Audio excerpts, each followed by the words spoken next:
저는 오늘 히브리서 4장 14절에서부터 16절까지의 말씀을 가지고 은혜의 보좌 앞에 나아가자라고 하는 대목입니다. 한번 따라 하시면 좋겠습니다. 은혜의 보좌 앞에 나아가자. 오늘 말씀을 통해서, 이 예배를 통해서 여러분 모두 다 은혜의 보좌 앞으로 나아갈 수 있는 그와 같은 은혜, 큰 깨달음, 주의 음성을 듣는 시간 되기를 주님의 이름으로 축원합니다. 기독교 신앙에서 정말로 좋은 단어, 정말로 귀한 단어가 있어요. 그 단어가 뭐냐면 첫째는 사랑입니다. 하나님의 사랑은요, 그럼에도 불구하고의 사랑입니다. 죄를 지었음에도 불구하고, 우리가 못났음에도 불구하고, 버림을 받아야 마땅한 존재임에도 불구하고 그대로 주 앞에 나오기만 하면은 구원해 주시고 우리는 하나님의 자녀 삼아 주시는, 여러분 그럼에도 불구하고의 아가페적인 하나님의 사랑입니다. 그 다음에 두 번째가 뭐냐면은 긍휼입니다. 긍휼이라고 하는 것은 한마디로 말해서 받아야 하는데 받지 않는 것이 긍휼입니다. 죄로 인해서 죽어야 돼요. 죄로 인해서 맞아야 돼요. 죄로 인하여 망해야 됩니다. 그러나 우리를 사랑하시기 때문에 죄를 짓고 타락되어진 우리를 불쌍히 여기시는 거예요. 그래서 그를 때리지 않고 죽이지 않고 망하게 하지 않는 것, 그것이 하나님의 긍휼입니다. 우리는 하나님의 긍휼을 입어야 돼요. 그리고 세 번째가 은혜입니다. 첫째가 하나님의 사랑, 두 번째로 하나님의 긍휼, 세 번째는 하나님의 은혜입니다. 은혜는요, 받을 수 없는데 받는 것이 은혜입니다. 대가를 지불하고 내가 받는다면 그것은 무슨 은혜가 되겠어요? 내가 상거래식으로 당연히 내가 샀으면 별로 그렇게 큰 문제가 없지 않아요? 그러나 받을 자격이 없어요. 그럼에도 불구하고 우리들에게 거저 주시는, 선물로 공짜로 주시는 것, 그게 바로 은혜입니다. 그러므로 우리 모두는 첫째로 하나님의 사랑을 받아야 되고, 두 번째로 하나님의 긍휼을 받아야 되고, 세 번째로는 하나님의 은혜 베푸심을 여러분 체험하며 살아갈 수 있게 되기를 주의 이름으로 축원합니다. 범죄한 아담과 하와는요, 죄로 인하여서 하나님과 영적인 단절, 영적인 죽음이 이루어지고 말았습니다. 그리고 죄로 인하여 땅은 저주를 받아 가시와 엉겅퀴를 내리라, 환경적 저주. 그 다음에 너는 흙이니 흙으로 돌아갈지니라 하시는 사형 선고. 그래서 결국에는 영원한 멸망으로 들어갈 수밖에 없는 존재가 되어버리고 말았습니다. 그래서 21세기까지를 살아오고 있는 인간에게 여러분 실존 철학의 결론은 바로 무엇입니까? 절망입니다. 그래서 인간은 절망에 이르는 병에 걸렸다라는 거죠. 과거를 봐도, 현재를 봐도, 그리고 미래를 봐도 희망이 없다라는 거죠. 그래서 어디서 와서 무엇 때문에 살며 어디로 가는지 알지 못하며 살아가는 것이 인간의 현 주소다라고 말하고 있어요. 어느 곳에서도 여러분 그들을 살리실 수 있는 자가 있나요? 그런데 성경에 보면은, 이사야 55장에 보면은 너희 목마른 자들아 물로 나오라, 돈 없는 자도 오라, 너희는 와서 사 먹되 돈 없이 값 없이 와서 포도주와 젖을 사라. 내가 어찌하여 양식하는 것을 위하여 은을 다뤄주며 배부르게 못할 것을 위하여 수고하느냐? 나를 청종하라, 그리하면 너희 영혼이 살 것이다 그랬어요. 그래서 주님 앞에 나오기만 하면 돈 없이 값 없이 와서 포도주, 기쁨과 활력과 성령을 받고, 그 다음에 젖을 사라. 젖이라고 하는 것은 힘을 주고 용기를 주고 여러분 우리에게 새롭게 자라게 만드시는 하나님의 그 능력을 말하고 있는 것입니다. 그래서 주 앞에 나오기만 하고, 예수님은요, 마태복음 11장 28절을 통해서 말하잖아요. 수고하고 무거운 짐진 자들아 다 내게로 오라, 내가 너를 쉬게 하리라. 그러니까 주님 앞에 말씀하고 있어요. 그런데 오늘 히브리서 기자는 말하고 있습니다. 은혜의 보좌 앞에 나와라. 때를 따라 베푸시는 은혜의 보좌 앞으로 나오라고 성경은 우리에게 말씀하고 있는 것입니다. 이게 바로 하나님의 여러분 큰 초청입니다. 회복시키시고 우리를 축복하시기 위한. 그래서 그 길을 알려주시는 거예요. 예수님 말씀하잖아요. 요한복음 14장 6절에 내가 곧 길이다. 길. 나밖에 없다. 오직 유일한 길이다. 하나님께로 갈 수 있는 유일한 길이다. 나만이 올바른 진리다. 나만이 생명이다. 라고 말해요. 그러니까 예수 그리스도로 말미암아서 은혜의 보좌 앞으로 나아갈 수 있는 그런 자격, 그런 특권. 오늘 본문 말씀을 통해서 큰 대제사장이신 예수를 통해서 저와 여러분들을 초청하시는 거예요. 은혜의 보좌 앞으로 나아오라는 거예요. 그래야지만이 하나님이 예비하신 모든 복을 받아 누리며 살아갈 수 있는 거예요. 잘되기를 여러분 바라는 소원은 다 갖고 있지만 그 길을 모르면 소용없는 거예요. 그렇지 않겠습니까?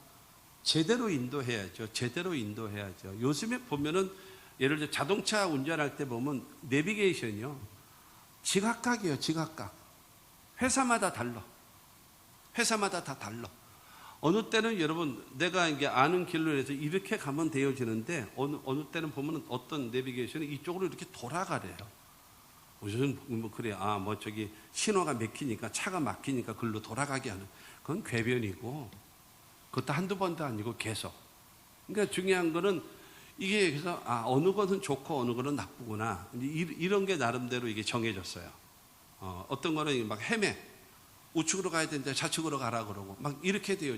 그런 길을 따라갔다면 굉장히 인생이 힘들지요. 올바른 내비게이션을 따라서 살아가면 그렇지 않습니까?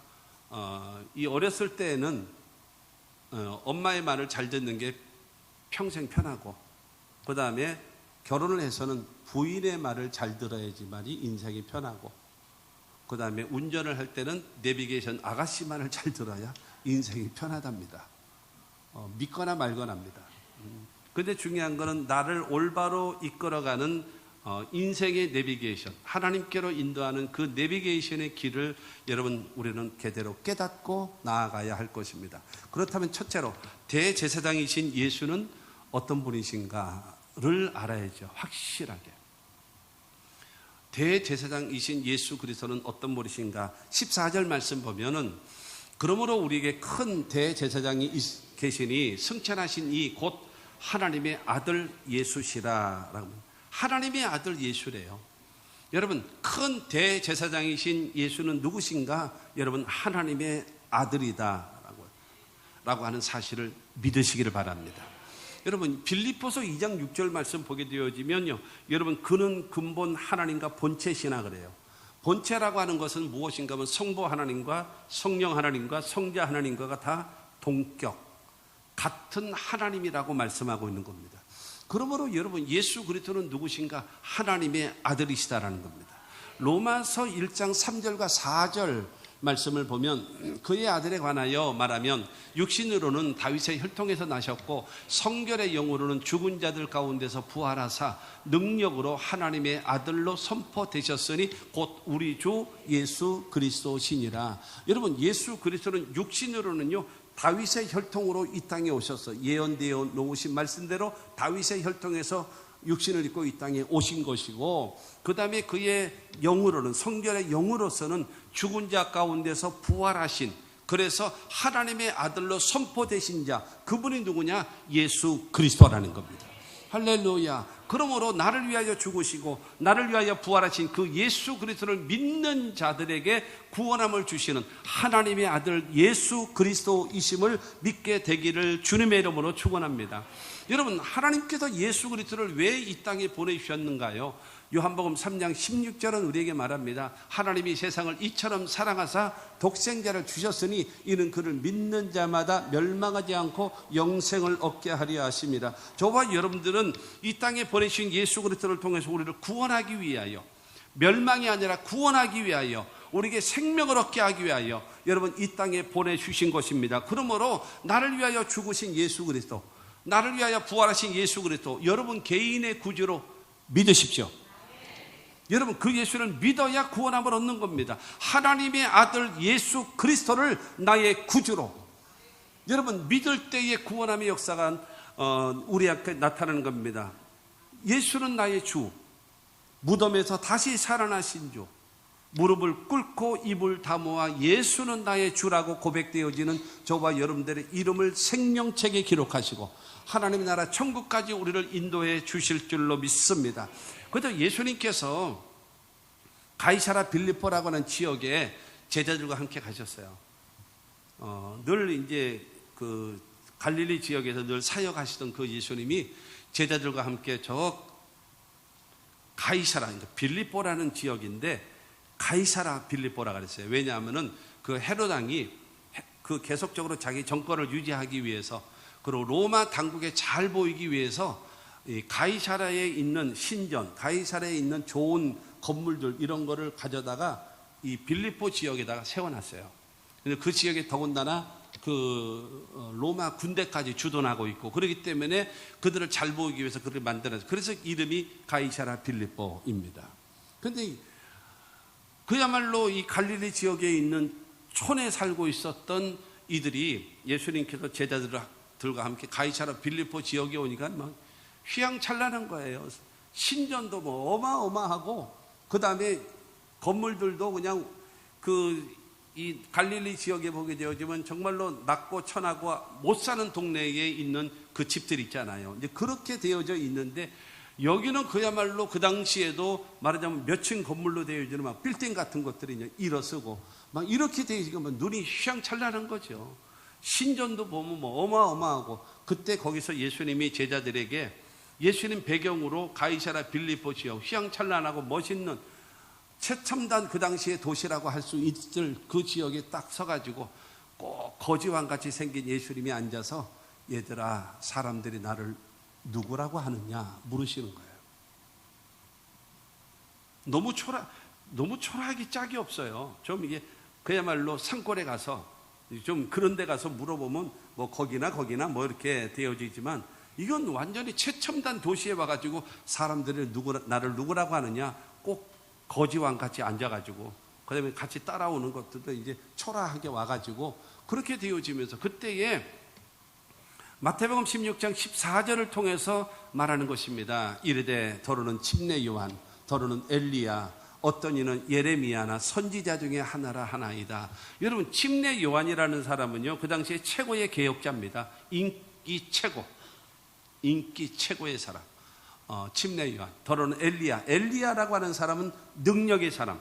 하늘에서 불이 떨어지게 만들고 3년 6개월 동안 비 오지 않게 만들고 비 오게 만드는 그런 능력의 사람, 그가 바로 엘리야 아닙니까? 그리고 예레미야라고 하는 사람은 이스라엘 사람들이 가장 존경하는 위대한 스승, 그가 바로 예레미야입니다. 그리고 선지자 중에 하나라 하나이다. 선지자라고 하는 것은 하나님의 말씀을 전하는 자 아니에요? 그러니까 예수님에 대한 평가는 어떻습니까? 굉장히 좋은 겁니다. 굉장히 좋아요. 개혁자, 그 다음에 능력자, 존경할 만한 스승, 그 다음에 하나님의 말씀을 전하는 자. 정말로 평가가 좋아요. 그러나 예수께서 듣기를 원하시는 말씀은 아닌 겁니다. 그래서 예수님께서 말씀하십니다. 그러면 너희들은 나를 누구라고 하느냐 묻습니다. 너희는 나를 누구라고 하느냐. 그때 마태복음 16장 16절을 통해서 시몬 베드로가 대답하여 이르되 주는 그리스도시요 살아계신 하나님의 아들이시니이다. 여러분들도 한번 따라해 보시기 바랍니다. 주는 그리스도시요 살아계신 하나님의 아들이시니이다. 여러분, 언제나 예수 그리스도를 향해서 주는 그리스도시고 살아계신 하나님의 아들이라고 고백할 수 있는 저와 여러분들이 되기를 주의 이름으로 축원합니다. 여러분, 정말로 예수님이 듣기를 원하시는 대답을 들은 거예요. 주는 그리스도시요 메시아이십니다. 그리고 살아계신 하나님의 아들이십니다. 예수님 너무너무 좋으셔도 막 흥분하시는 거예요. 바요나 시몬아 내가 복이 있도다. 이를 알게 한 자는 혈육이 아니요 하늘에 계신 내 아버지시니라. 칭찬을 해주시는 거예요. 그리고 두 번째로 강력한 보장, 내 이름 위에 교회를 세우리니 음보의 권세가 이기지 못하리라. 강력한 보장. 그러면서 보너스까지 주십니다. 내가 청종 열쇠를 내게 주노니 땅에서 매면 하늘에서 매이고 땅에서 풀면 하늘에서 풀릴 것이다. 여러분, 칭찬, 이 고백 한번 한 다음에 여러분 칭찬해 주시지요. 음부의 세력이 이기지 못하도록 강력한 보장도 해 주시죠. 청중 열쇠까지 주시는 그 하나님의 약속의 말씀, 축복의 말씀을 받았다는 사실을 믿게 되기를 주님의 이름으로 축원합니다. 그러므로 여러분, 큰 대제사장 되신 예수 그리스도는 누구신가? 하나님의 아들, 우리의 메시아이십니다. 여러분, 이와 같은 고백을 하는 저와 여러분들이 되기를 주의 이름으로 축원합니다. 뿐만이 아니라 14절 말씀을 보면 그러므로 우리에게 큰 대제사장이 계시니 승천하신 이라고 말해요. 승천하신 이. 승천하신 이가 뭐냐? 여러분, 대제사장이신 여러분 하나님의 아들 예수 그리스도가 육신을 입고 이 땅에 오셨고, 첫째로. 두 번째로는 우리의 죄와 저주와 질병과 죽음과 영원한 멸망을 담당하시고 십자가 못 박혀 죽으셨고, 아멘 하시죠? 믿으시죠? 세 번째로 사망 권세를 깨뜨리시고 부활하셨고, 그 다음에 하나님의 나라로 여러분 승천하신 거예요. 할렐루야. 승천하셨어요. 그러니까 이 땅에 오셨고 죽으셨고 부활하셨고 승천하신 예수는 과거형입니다. 과거형. 그러면 예수님은 지금은요, 승천하셔서 하나님 보좌 우편에 앉아 계시는 거예요. 지금 하나님 보좌 우편에 앉아 계시는 이가 예수 그리스도고, 그러면 그 예수 그리스도의 미래는 무엇인가? 아까 사도신경으로 고백할 때에 여러분 고백했던 것처럼 저리로서 산자와 죽은 자를 심판하러 다시 오시는 여러분 재림하실 예수 그리스도를 믿게 되기를 주님의 이름으로 축원합니다. 여러분, 승천하신 주님이라고 하는 것은 바로 무엇인가 하면 우리의 구원을 완성하셨다라는 겁니다. 우리의 죄를 위하여 여러분 내 주미 되어져서 죽으시고, 그 다음에 우리를 의롭다 하시기 위하여 부활하신 그 예수 그리스도를 여러분 믿고 의지하는 저와 여러분들에게 구원의 역사를 베풀어 주시는 겁니다. 여러분, 예수를 나의 구주로 믿으시는 분 아멘 하십시오. 그러면 여러분들은요, 예수가 나의 구주라고 하나님이 나의 아버지라고 여러분 믿으시는 순간 여러분이 받은 것이 5가지가 있습니다. 그거를 절단코 잊어버리지 마십시오. 첫째로 죄사함을 받았고, 두 번째로는 구원함을 얻었고, 세 번째는 하나님의 자녀가 되어졌고, 네 번째는 영생을 받았고, 다섯 번째는 천국 백성이 되어진 거예요. 할렐루야. 믿으시기를 주님의 이름으로 축원합니다. 그리고 우리에게 또한 약속이 주어졌어요. 그 예수 그리스도를 구주로 영접한 사람에게 무엇이 약속되어졌는가? 성령을 약속하셨고, 두 번째로 치료도 약속하셨고, 세 번째로 축복도 약속하셨고, 네 번째로 기도응답도 약속하셨고, 다섯 번째로는요, 세상 끝날까지 너희와 항상 함께 있을 것을 약속해 놓으셨음을 믿게 되기를 주님의 이름으로 축원합니다. 우리들의 신앙 가운데 가장 중요한 것 중에 바로 무엇인가 하면 하나님에 대한, 예수님에 대한, 말씀에 대한 믿음입니다. 믿음. 이 믿음이 변질되지 않고 흔들림이 없는 믿음의 사람들 다 되시기를 주 예수 이름으로 축원합니다. 여러분, 이 예수 그리스도는 그러면 승천하셔서 하나님 보좌 우편에 앉아 계시면서 뭐 하고 계실까요? 그냥 앉아 있나요? 그냥 주기장창 앉아서 그냥 죽치고 앉아 있나요? 뭐 하면서요? 아무 일도 안 하고요? 아니에요. 하나님은 지금도 일하고 계시네요. 하나님이 일하시니 예수님도 일하시고 성령도 지금 일하시는 거예요. 그렇기 때문에 하나님이, 여러분, 예수 그리스도가 하나님 보좌 우편에서 하시는 일이 무엇인가 하면 히브리서 1장 3절 말씀을 보면, 이는 하나님의 영광의 광채시요 그 본체의 형상이시라. 그의 능력의 말씀으로 만물을 붙드시며 죄를 정결하게 하시는 일을 하시고 높은 곳에 계신 지극히 크신 이의 우편에 앉으셨느니라. 하나님 보좌 우편에 앉아 계시는 그 예수 그리스도는요, 하나님의 영광의 광채시래요. 그리고 그 본체의 형상이랍니다. 예수 그리스도는 하나님이시라는 겁니다. 할렐루야. 그리고 2절 말씀에 나왔던 것처럼 여러분 말씀으로 천지를 창조하셨거든요. 그 창조의 능력의 말씀으로 이 우주 만물을 여러분 붙들고 계시고 주관하고 계시고 운행하고 계심을 믿으시길 바랍니다. 그런 다음에 죄를 정결하게 하신대요. 우리의 죄를 용서하신답니다. 왜냐하면 우리의 죄를 담당하셨기 때문에 우리의 죄를 용서하실 수 있는 자격이 있어요. 어떤 누구도 여러분 우리의 죄를 용서할 자격이 없어요. 우리의 죄를 담당하신 분이 예수이기 때문에 여러분 주님께 회개하면 주님께서 우리의 죄를 눈과 같이 양털과 같이 깨끗이 씻어주심을 믿으시기를 주님의 이름으로 축원합니다. 그러므로 여러분 우리 구주 예수 그리스도는 지금 하나님 보좌 우편에서 무엇을 하시는가? 우리가 회개할 때마다 나의 죄를 깨끗이 씻어주신다. 여러분 믿음을 갖게 되기를 주님의 이름으로 축원합니다. 그리고 두 번째가 사도행전 2장 33절 말씀을 보면은 하나님이 오른손으로 예수를 높이심에 그가 약속하신 성령을 아버지께 받아서 너희가 보고 듣는 이것을 부어주셨느니라. 여러분, 예수님은 하나님 보좌 우편에서 앉아서 하시는 일이 무엇인가 하면 하나님이 오른손으로 예수를 높이셨어요. 죽은 자리에서 부활시키셨고, 그 다음에 하나님의 나라로 승천시키셨고, 하나님 보좌 우편에 앉아 계시고 있는데, 그분은 무엇인가 하면 아버지께로부터 받아서 무엇을요? 약속하신 성령을 아버지께로 받아서 여러분 그 초대교회 때의 성도들에게 부어주시는 거예요. 그러니까 예수님은 지금 뭐 하시고 계시는가 하면요, 하나님 보좌 우편에서 하나님으로부터 받아서 우리에게 성령을 보내주시는 분이란 말이에요.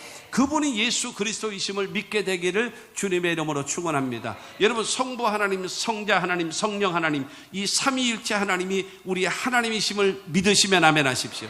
그렇다면 구약 성경에 하나님께서 우리 인간을 구원하시기를 계획하셨고, 그 다음에 예수께서 이 땅에 오셔서 십자가에 죽으신가 부활을 통해서 구원을 성취하셨고, 그 다음에 성령께서는 이 구원의 복음을 첫째로 듣게 하시고, 두 번째로 믿게 하시고, 그 다음에 성령으로 우리를 천국 백성으로 인쳐주시고, 그 다음에 천국을 보장시켜 주셔서 저와 여러분들을 기업의 보장입니다. 그래서 우리를 인도하시는 그 성령님을 사랑하는 성도 여러분, 사모하십시오.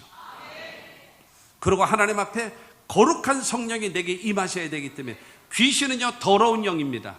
더러운 귀신이에요. 그러나 성령은 말 그대로 거룩한 영입니다. 거룩한 영이 내게 임하시기 위해서는 하나님 앞에 회개해야 합니다.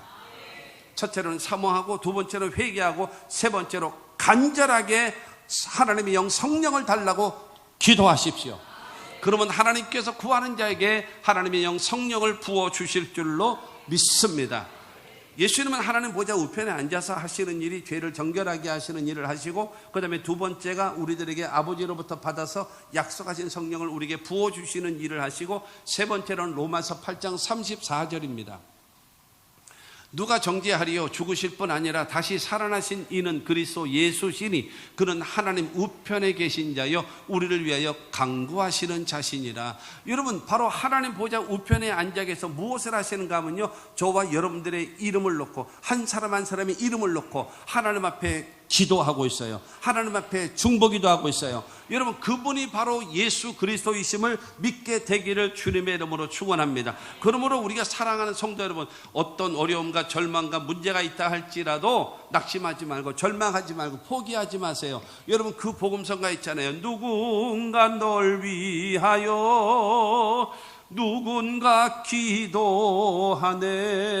그분이 예수 그리스도이신 겁니다. 하나님 보좌 우편에서 우리를 위하여 끊임없이 간구하시는 주님이심을 믿게 되기를 주의 이름으로 축원합니다. 대제사장이신 예수 그리스도는 누구신가? 첫째로 여러분, 하나님의 아들이십니다.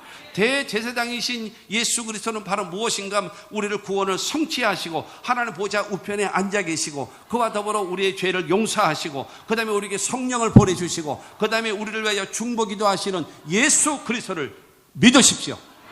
온전히 믿어야 합니다. 할렐루야. 두 번째로, 그러면 대제사장이신 예수께서 하시는 일을 소개하고 있어요. 지금 히브리서 기자는 대제사장 되신 예수께서 하시는 일 15절 말씀을 보면은 15절에 우리에게 있는 대제사장은 우리의 연약함을 동정하지 못하실 이가 아니요 라고 하는 거예요. 우리들은 우리의 연약함을 동정하지 못하실 이가 아니요, 이 말은 우리의 연약함을 동정하신대요.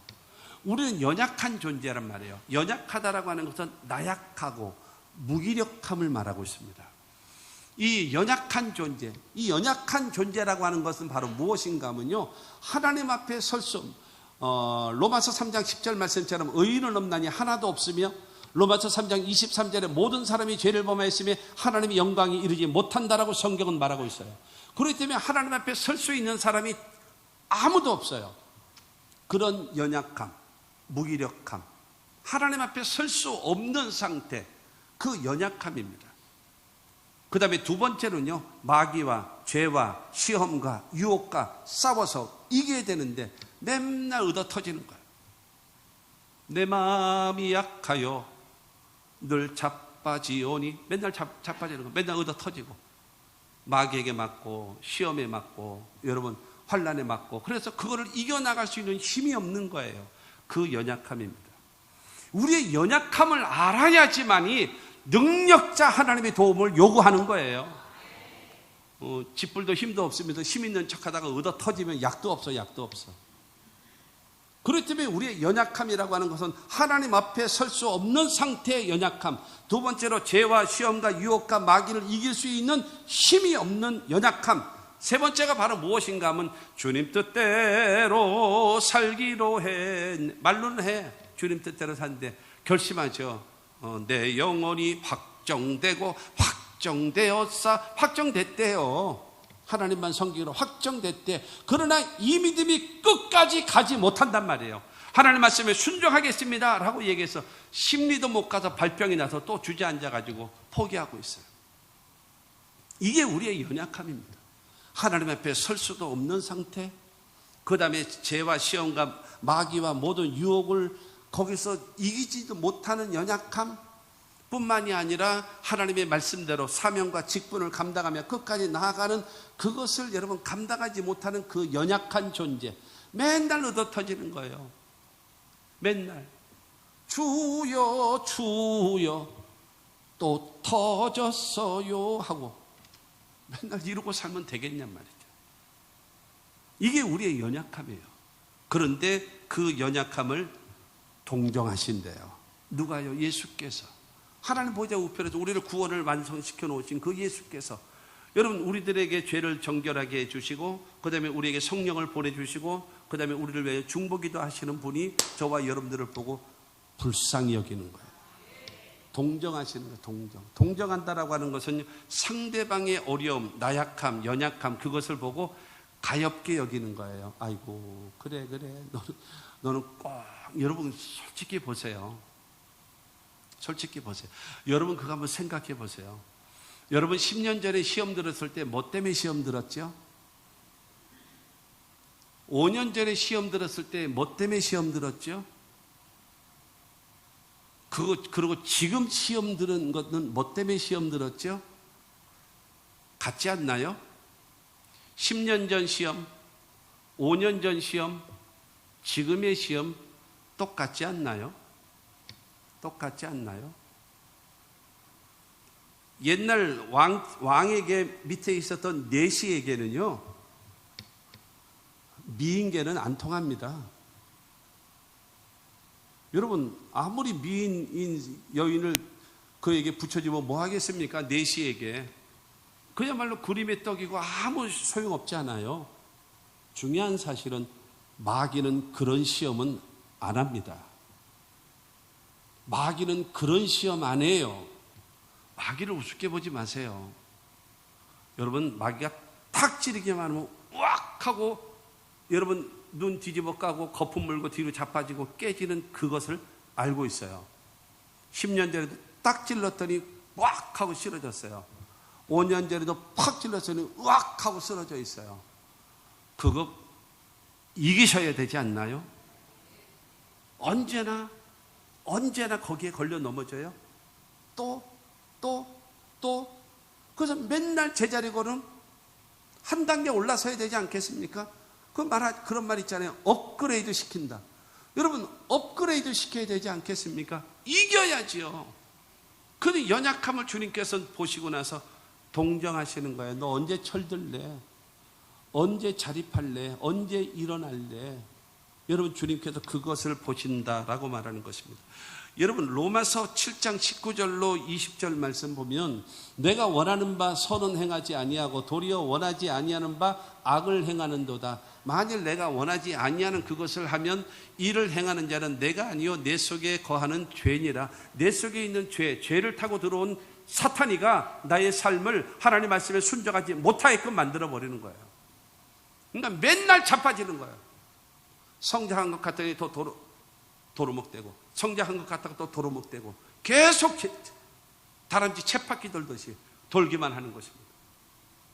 예수 그리스도는 어떤 분이신가 하면요, 로마서 5장 6절 말씀을 보면 우리가 아직 연약할 때의 기약대로 그리스도께서 경건하지 않은 자를 위하여 죽으셨도다. 두 가지를 말해요. 연약할 때에. 두 번째로 경건하지 않은 자.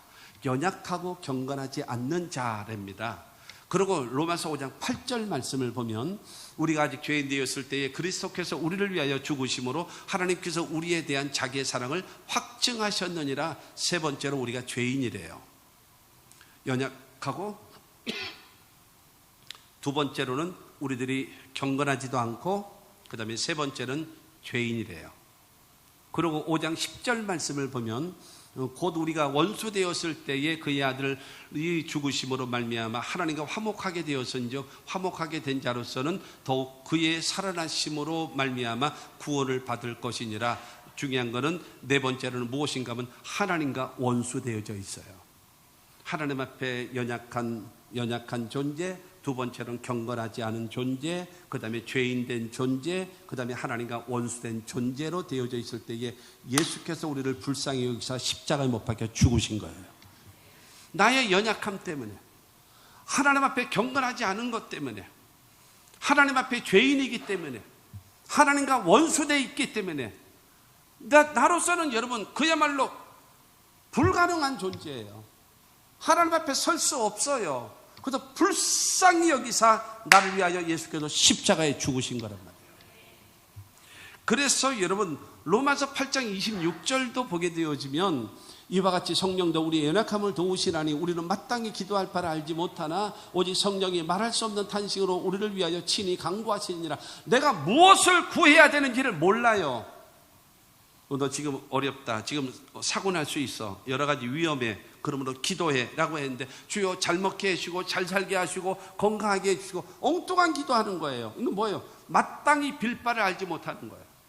우리의 기도는 뭡니까? 우리 편 다 잘되게 하시고 남의 편은 다 망하게 하시고, 여러분 이런 그 마음을 갖고 있잖아요. 이것이란 말이에요. 그렇기 때문에 내가 마땅히 무엇을 기도해야 되는지를 알지 못하고 헛된 기도를 한다. 그러나 성령이 말할 수 없는 탄식으로 친히 간구해 주신다라는 거예요. 그래서 성령으로 충만함을 받아야 되는 거예요. 할렐루야. 그렇기 때문에 주님께서 이런 모든 상황 속에서 우리의 연약함을 동정하시는 분. 어떤 존재예요? 연약하고, 두 번째로 경건하지 않고, 세 번째는 죄인 되었고, 네 번째로 하나님과 원수된 우리를 연약함을 아시고 동정하시는 거예요. 언제 일어날래? 그러고 기도를 하는데 헛된 기도만 하고 앉았어요. 지 욕심, 무엇을 먹을까, 무엇을 입을까, 무엇을 마실까. 말로는 나 무엇 주님께 바치리까. 하나님이 원하시는 일은 도대체 구하는 것이 없고, 잘 먹고 잘 입고 잘 살고 호의호식하고 주여 우리 편 다 잘되게 하시고 우리 가족은 다 잘되게 하시고 왼수 같은 것들은 다 넘어지게 하시고. 여러분 이런 식으로 기도하면 되겠냐? 언제까지요? 이게 바로 예수 그리스도는 그럼에도 불구하고 저와 여러분들, 하나님의 사랑이 뭐예요? 그럼에도 불구하고의 사랑이잖아요. 두 번째는요, 그를 이 연약함을 동정하시고, 두 번째는 긍휼을 베풀어 주십니다. 16절 말씀 보면 그러므로 우리는 긍휼하심을 받고, 긍휼하심을 받. 긍휼이 뭐예요? 여러분 받아야 되는데 받지 않는 것이 긍휼이라고 하잖아요. 연약해서 불쌍히 여기심, 연약하고 무기력한 존재인 그것을 보고 예수께서 우리를요 불쌍히 여기시는 거예요. 불쌍히 여기시고 도와줘야 되겠다, 측은지심이 생기는 거예요. 우리를 보고. 사랑하는 성도 여러분, 사람의 긍휼을 구하려고 하지 마시고 하나님의 긍휼을 구하는 여러분이 되시기를 바랍니다. 사람의 긍휼을 구하면요, 앞에서는 그래도 위로해 주는 척하고, 앞에서는 밥이라도 사주는 척하고, 앞에서는 커피라도 사주는 척하면서도 뒤에서는 당신 욕해. 너무나 많은 사람들이 그러면서 여러분 믿을 거는 아무것도 없어라고 얘기하면서 또 사람에게 구하는 거예요. 하나님의 긍휼을 받으며 살아갈 수 있는 우리 모두가 되기를 주의 이름으로 축원합니다. 여러분 누가복음 10장에 나와 있는 사람은 예루살렘에 있다가 여리고로 내려가다가 강도 만나서 죽어가잖아요. 그를 살린 자가 누굽니까? 제사장이 지나가지. 제사장은 무엇입니까? 율법을 상징하는 것이고 종교를 상징하는 것입니다. 여러분 종교와 율법은 여러분 잘못된 걸 지적하지 그를 살리지를 못하는 거예요. 그냥 제사장은 지나갑니다. 그 다음에 지나간 사람이 누굽니까? 레위인 아닙니까? 그 레위인은 제도, 형식, 의식입니다. 예배 형식. 여러분 제도와 형식과 의식 가지고 사람을 살립니까? 못 살리는 거예요. 누가 살립니까? 선한 사마리아, 예수 그리스도를 상징하는 선한 사마리아는요, 그 강도 만나 죽어가고 있는 그 사람을 보고 불쌍히 여겼어요. 불쌍히 여기기 때문에 여러분 짐승에서 내렸어요. 이 땅에 오셨지요. 그 다음에 그에게 다가왔습니다. 그리고 그에게 포도주와 기름을 부었습니다. 포도주는 예수 그리스도의 피를 말하고, 그 다음에 기름을 부은 건 하나님의 성령을 말하는 거예요. 그리고 그를 말씀으로 감싸줘요. 그리고 그를 자기 짐승에 태워서 주막으로 데려가는 거죠. 하나님의 교회죠. 그러고 나서 그 사람을 돌봐주고 치료해 주는 겁니다. 그러고 나서 그가 떠나면서 데나리온 2를 주면서 이 사람을 치료해 주시오. 부비가 더 들면 내가 돌아올 때에 갚아주겠습니다 라고 하신 분이 예수 그리스도입니다. 무엇 때문에 그를 여러분 살려주나요? 불쌍히 여기기 때문입니다. 하나님의 여러분 긍휼히 여기심을 받고, 하나님이 나를 불쌍히 여기심을 여러분 베푸시는 여러분, 저와 여러분들이 되시기를 주 예수 이름으로 축원합니다. 하나님의 긍휼. 그 다음에 세 번째가요, 여러분 16절 보면요, 그러므로 우리는 긍휼하심을 받고 때를 따라 돕는 은혜를 얻기 위하여, 세 번째가 바로 무엇인가 하면 우리에게요, 때를 따라 돕는 은혜를 베풀어 주신대요. 연약하고 나약하고 무기력한 우리를 동정하시는 거예요. 그러고 나서 우리를 불쌍히 여기시는 거예요. 그런 다음에 세 번째로는 하나님께서 때를 따라 돕는 은혜를 베풀어 주신답니다. 내가 죄를 지었으면 하나님 용서해 주세요 라고 기도하면 때를 따라 하나님께서 용서를 베풀어 주시고, 내가 병들었을 때에 주여 나를 치료해 달라고 기도할 때에 주님께서 치료의 강선을 발하여 주시사 나를 치료해 주시고, 여러분 귀신에 눌려 고통당하고 하나님의 도우심을 기대할 때에 성령의 능력으로 귀신은 떠나가게 만들고, 여러분 절망에 빠져있을 때 기도하면 하나님께서 나와 함께 하시고 나의 위로자가 되어주시고 나와 동행해 주시는, 여러분 때를 따라 베푸시는 하나님의 은혜가 저와 여러분들에게 있게 되기를 주의 이름으로 축원합니다. 맞춤형이잖아요. 맞춤형 서비스. 하나님께서 때를 따라 돕는 은혜를 베푸시는, 여러분 도움이 필요한데 도움을 받지 못하면 어떻게 살겠어요? 절망할 수밖에 없잖아요.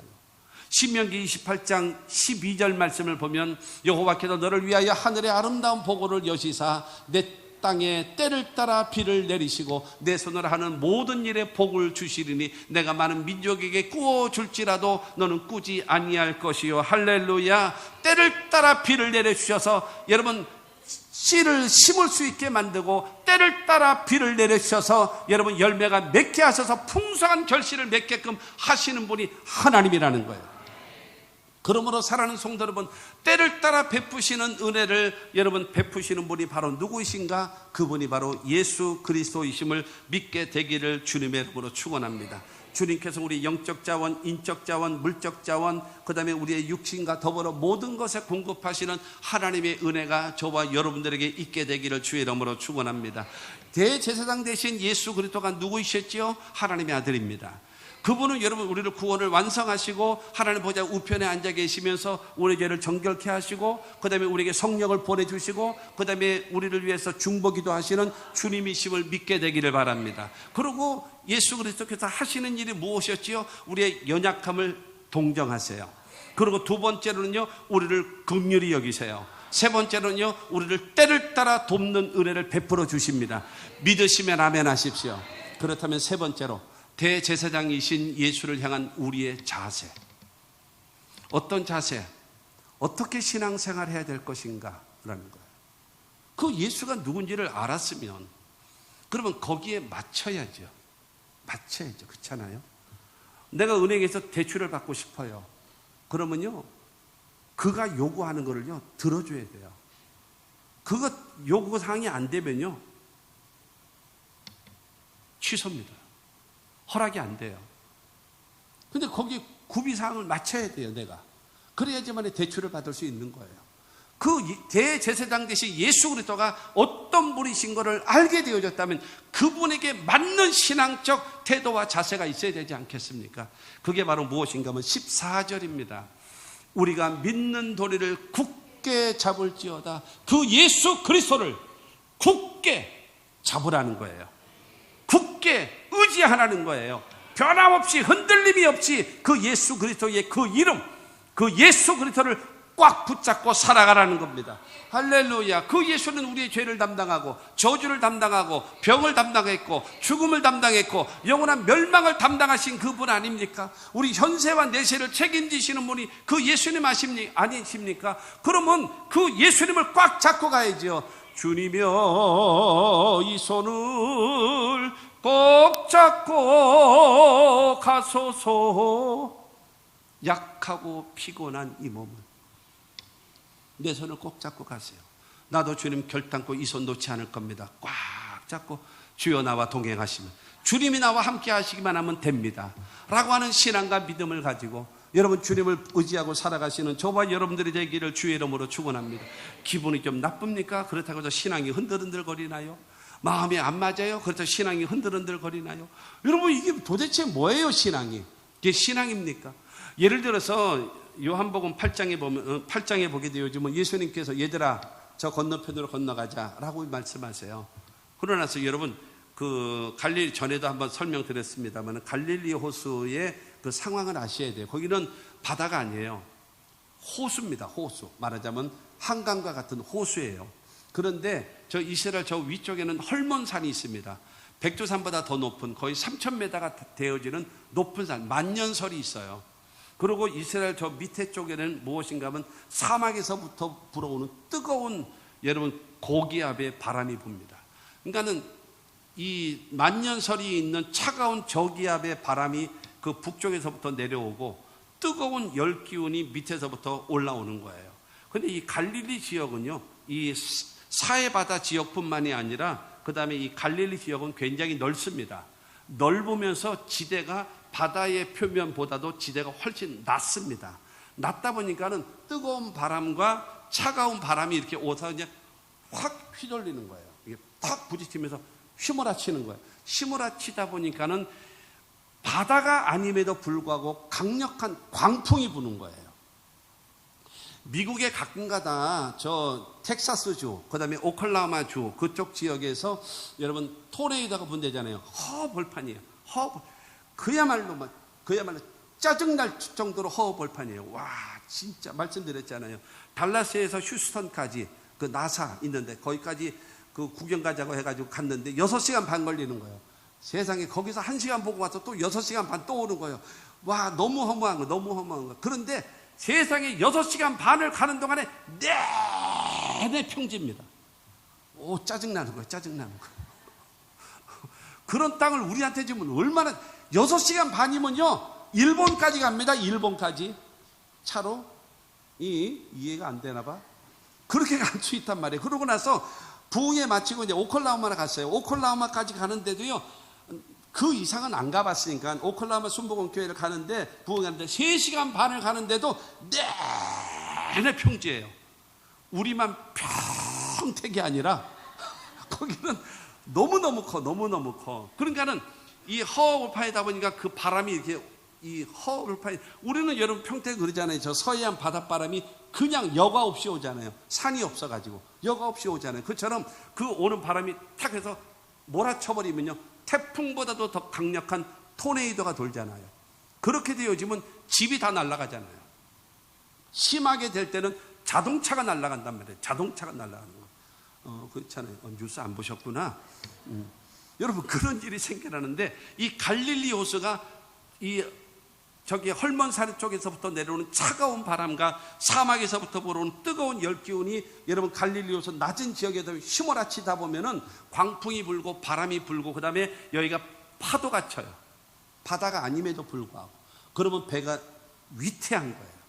그러니까 이런 상황이 되어진 거. 주여 주여 우리가 죽게 되면 돌아보지 아니하십니까? 일어나소서 하고 예수님을 깨우는 거예요.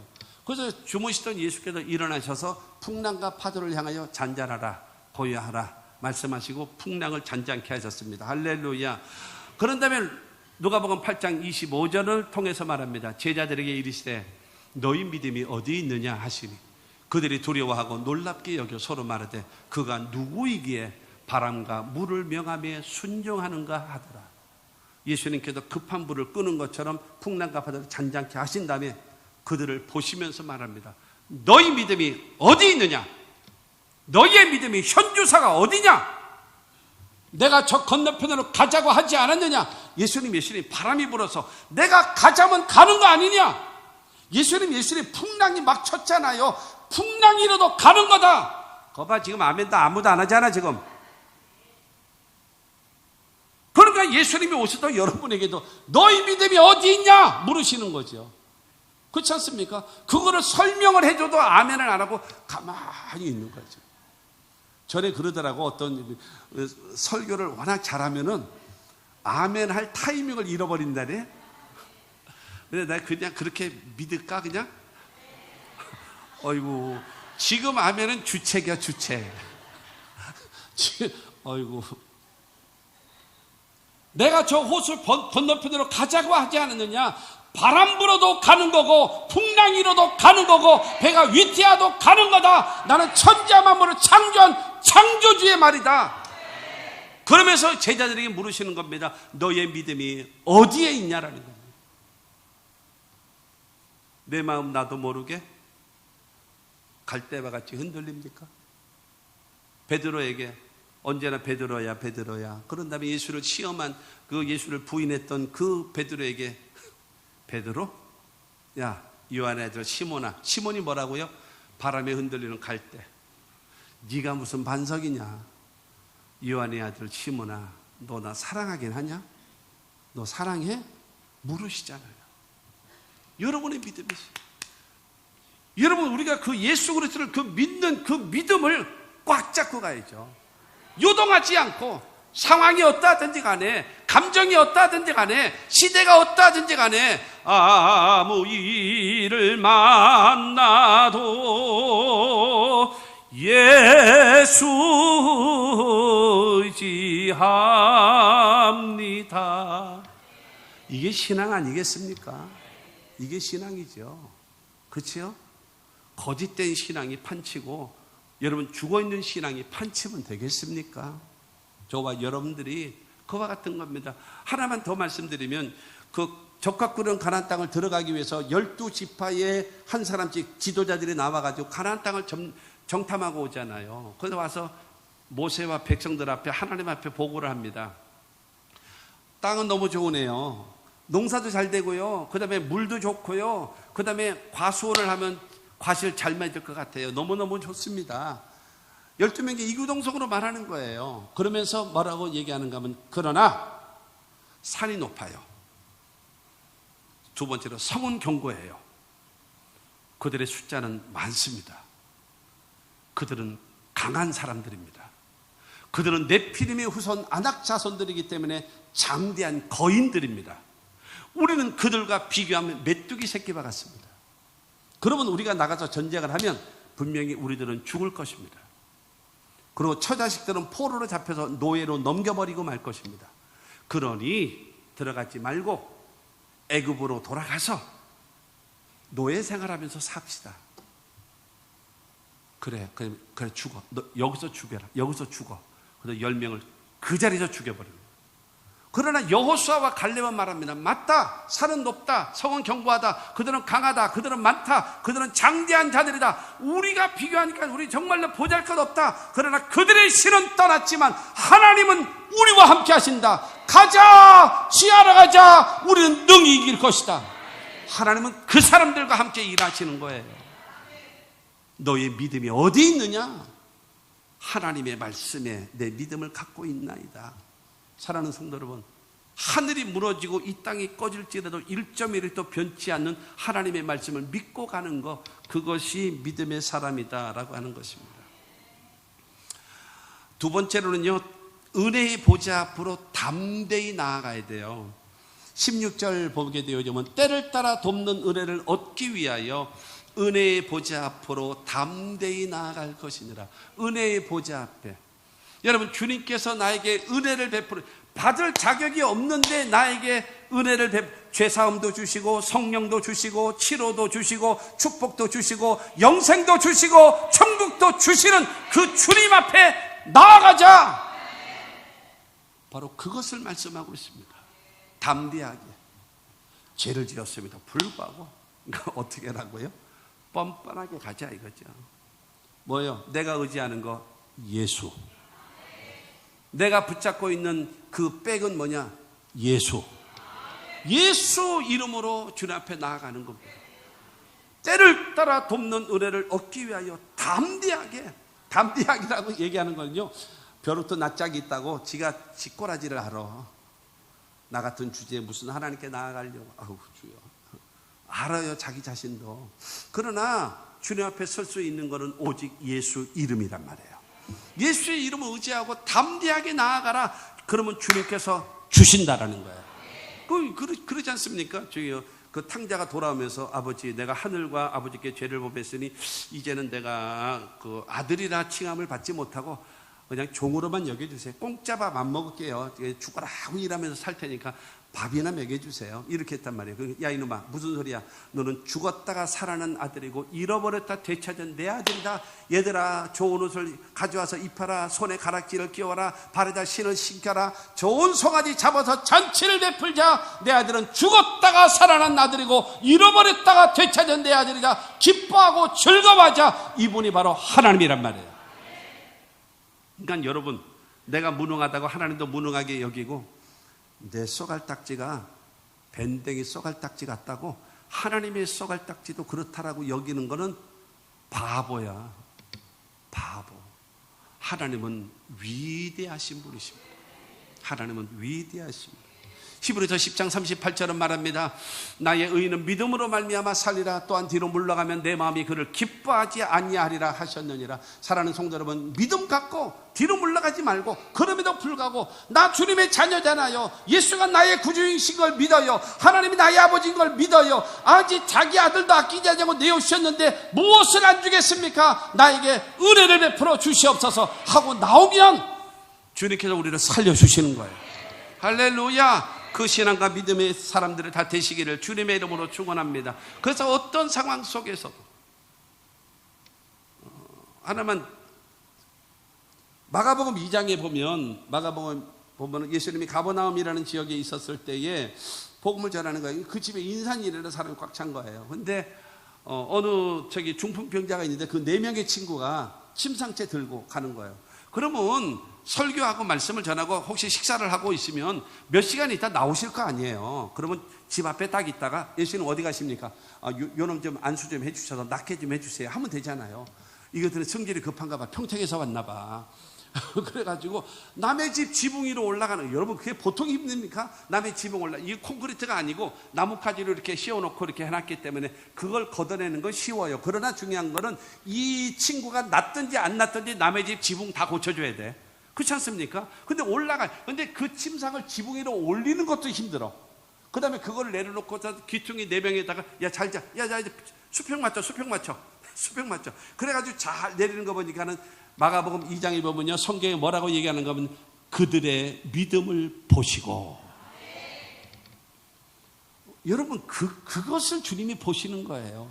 그들의 믿음, 연합된 믿음, 주님을 향한. 여러분, 여기서 응답받지 않으면 되겠습니까? 이건 안 되는 거예요. 그러니까 반드시 응답된다. 예수 앞에 나가면 이 친구는 치료 받는다. 확신 가운데 나온 거예요. 이와 같은 믿음을 가지고 주 앞에 나오시는 저와 여러분들, 담대하게 은혜의 보좌 앞으로 나오십시오. 하나님의 은혜의 보좌 앞으로 나오기를 원하시면 아멘 하십시오. 그렇다면 첫째로 회개하십시오. 죄는 하나님과의 관계를 멀어지게 만들지만 회개하게 되어지면 주님과 하나가 되게 만드는 거예요.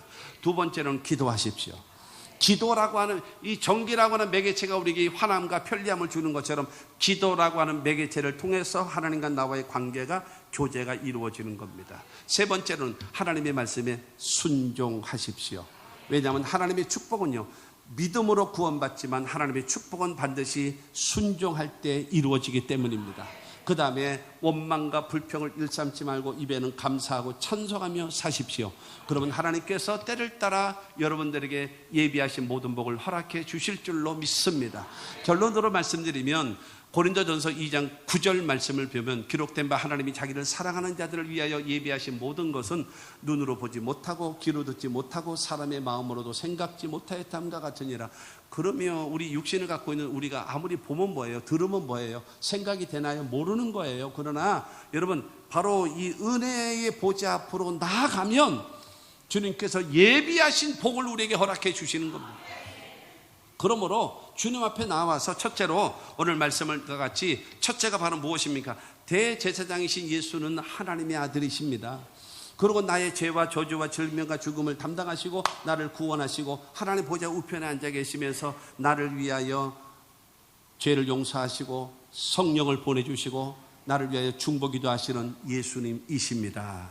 인정해 드리고, 두 번째로 여러분, 예수님이 하시는 일을 인정해 드리십시오. 나의 연약함을 동정하시는 예수님, 그리고 나를 긍휼히 여기시는 예수님, 그리고 때를 따라 은혜를 베푸시는 예수님, 나를 불쌍히 여겨 주시옵소서. 그리고 세 번째로 대제사장이신 예수를 향한 우리 자세가 바로 무엇입니까? 나는 예수님을 믿어요. 나는 하나님을 믿어요. 하나님의 말씀을 믿어요. 주여 나를 주시옵소서. 살든지 죽든지 내 뜻대로 마옵시고 아버지의 뜻대로 이루어지기를 원합니다 하고 매달리면 하나님은 저와 여러분들을 살려주시는 거예요. 그러니까 주님 앞에 여러분 믿음의 도리를 굳게 잡고 또 뭐 하라고요? 여러분 담대하게 예수의 이름으로 담대하게 말씀 의지하여 담대하게 믿음으로 나와서 마침내 하나님의 응답을 쟁취해 나가고, 여러분 마태복음 11장에 예수님 말씀하지 않습니까? 세례 요한 때부터 천국은 침노를 당하나니 침노하는 자가 빼앗느니라 말씀하셨습니다. 하나님의 나라 천국은요 빼앗아가기를 원해서 여러분 내놨습니다. 그러므로 사랑하는 성도 여러분, 하나님의 나라 천국을 쟁취해 가십시오. 빼앗아 가십시오. 여러분 체면치레하면서 때가 되면 되겠지요? 안 됩니다. 빼앗아 와야 돼요. 은혜의 보좌 앞으로 나와서, 그래서 하나님 살아계심의 역사를 경험하고 살아가는 저와 여러분들이 됩시다.